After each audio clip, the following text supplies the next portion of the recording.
allium bulbs where my poodle, he came over here, he got through the gate and he trampled my allium bulbs here. So depending on if they stand up or if they continue to lay down, they may or may not make their display this year.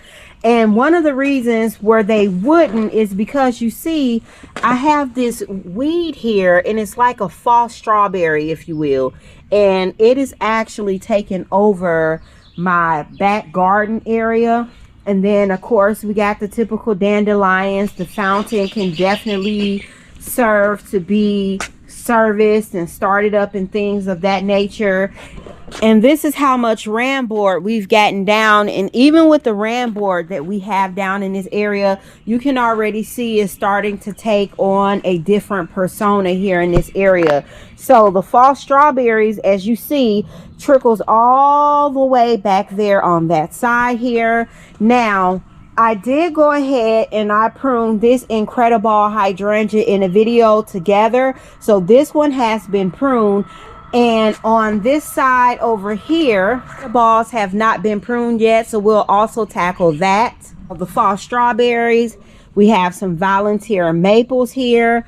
Another volunteer maple. There were a few volunteer maples right here. I pulled those out a little earlier. Another volunteer maple, another volunteer maple. So here is another volunteer maple, another volunteer maple,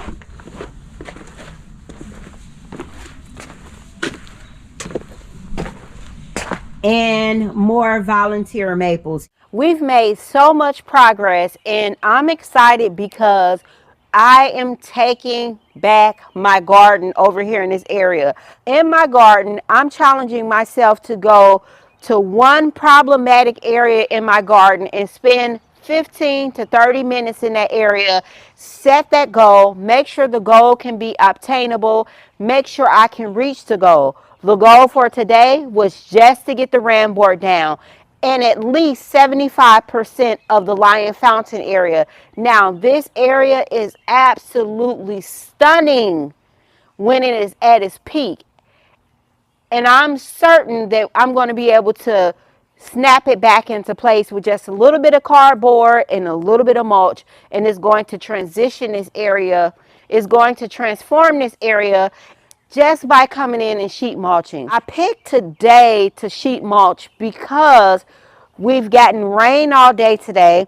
So I knew me just being out here in this area, it would help trample the weeds over here. And in addition to it trampling the weeds, it would also provide me with the opportunity to let nature assist me a little bit. Now I laid the ram board down dry. We are supposed to be expecting rain today as well as tomorrow. When it starts to rain, it'll eliminate the step of me having to come in and water down the mulch. And that's typically how I'll do it. And I can't wait for you to see it. So Penelope's wanting to go in. She keeps going in. She keeps coming out. She keeps going in and she keeps coming out. And we're also losing light. So we're going to go ahead and pick this thing back up in the morning. You see, in no time, we have all of these maple seedlings, seed pods. They have blown down. So what we're going to have to do, we're going to have to blow these out, because the last thing that I want to do is put a battery in their back and then they think it's okay for them to just take up residency here, especially because they're going to have that nice rich mulch on the top of them. You can plant directly in the mulch, so we are going to go ahead and just try to blow as many of these seedlings out of here, and then we'll start mulching.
The last thing I want to do before the end of today is I do want to go ahead and clean out this wonderful luxurious container of dandelions.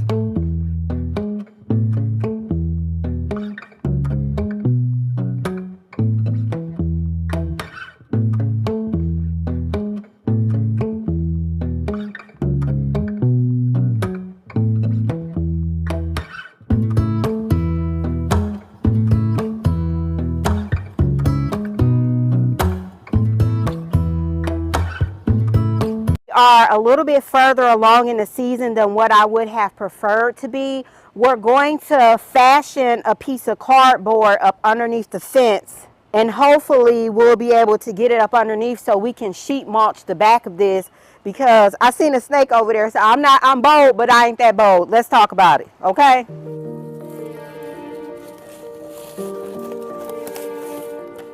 Nope.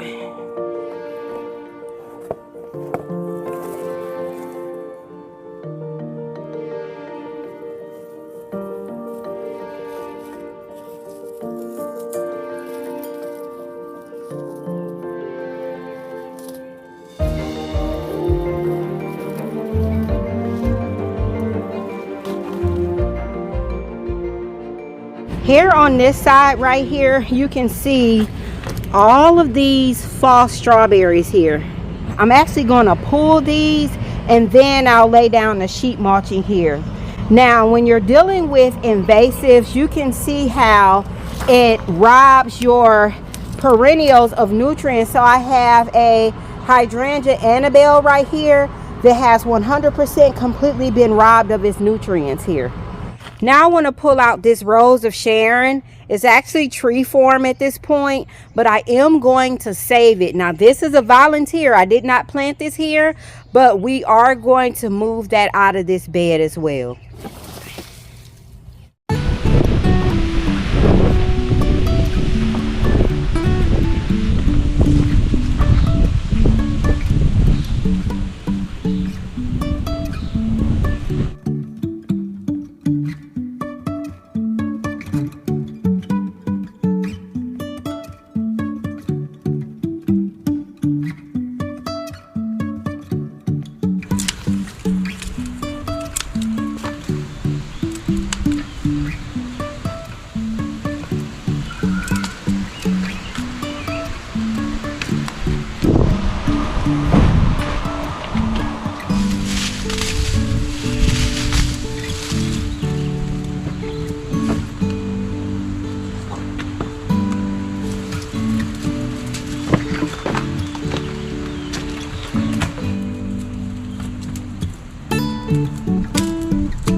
I have all of the plants removed that I wanted to take out.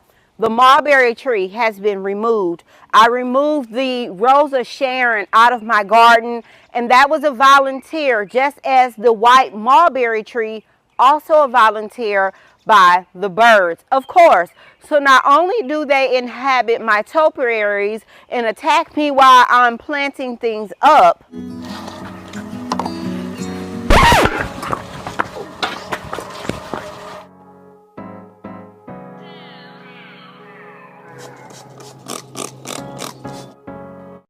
they also plant in the garden as well.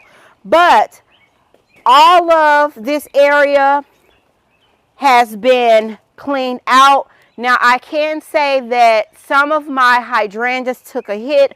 I'm not worried about it because this is another area that we are going to be cultivating this season here in my garden. I'm super excited because the garden is really going to start to really take shape. You're going to start to see more of my personality when it comes to my in-ground plantings and things this year in the garden, and I'm excited for that. So here we had a hydrangea hedge.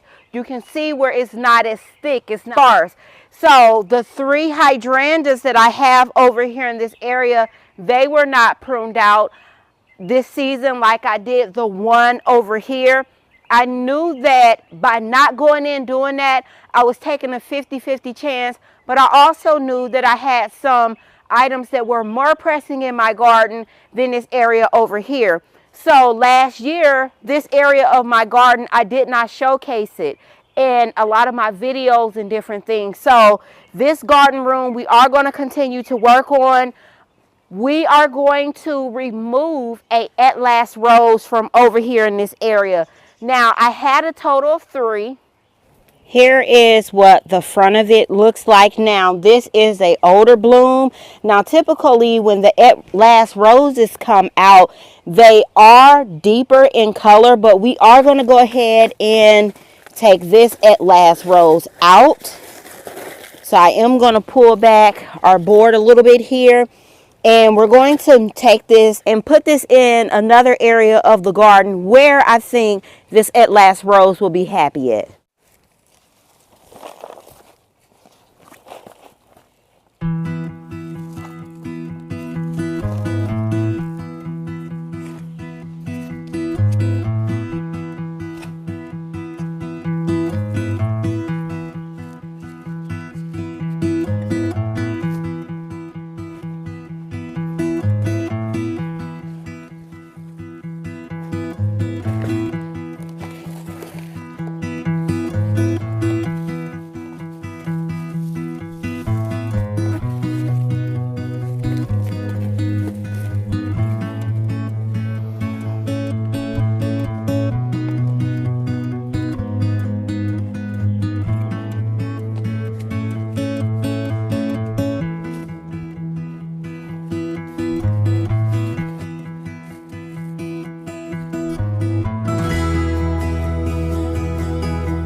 Now, with this, I wanted to make sure I got more of the root stock versus a lot of the soil around the root ball, because I don't want to take any invasives over to the new area where this At Last rose is going to be at. I want to turn my attention now to this fountain here. Now, this fountain has been here for quite some time. Super excited because now we're going to get this girl up and running, go in, clean out the bottom, and just give her a nice deep clean. And I'm super excited. So should not take us too long. Maybe it will, maybe it won't, but for the most part, my main focus is going to be just getting the leaves, the debris out for right now.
I'm super excited with the progress that we've made here. Now, I've been cleaning this fountain for quite some time and it's not where I want it to be, but I'm super excited about the patina that the fountain has taken on here.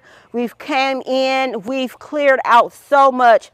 This is only a snapshot of the work that has went into this area here.